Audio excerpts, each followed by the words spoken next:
कोविड-19 के कारण सिनेमाघर कई महीनों से बंद है। सभी को सिनेमाघरों के खुलने का इंतजार है। आपको बता दें कि सरकार ने 15 अक्टूबर से सिनेमाघरों को 50% बुकिंग के साथ खोलने की इजाजत दे दी है। अक्षय कुमार के फैंस उनकी अपकमिंग मूवी सूर्यवंशी की रिलीज का बेसब्री से इंतजार कर रहे हैं। यह मूवी दिवाली के मौके पर रिलीज होने वाली थी, लेकिन बताया जा रहा है कि अब यह मूवी दिवाली के मौके पर रिलीज नहीं होगी। इस मूवी में अक्षय कुमार ने एटीएस अधिकारी वीर सूर्यवंशी का किरदार निभाया है, जो मुंबई हमले को लेकर आतंकवादियों की साजिश को नाकाम करने की कोशिश में है। वहीं अजय देवगन और रणवीर सिंह अपने पुराने पुलिस किरदार सिंघम और सिम्बा को ही दोहरा रहे हैं।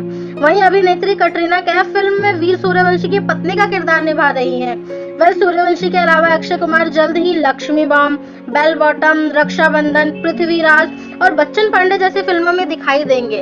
अक्षय कुमार के अलावा रणवीर सिंह की मूवी 83 भी इसी साल क्रिसमस पर रिलीज होने वाली थी, लेकिन मीडिया रिपोर्ट्स की माने तो यह मूवी भी पोस्टपोन हो सकती है।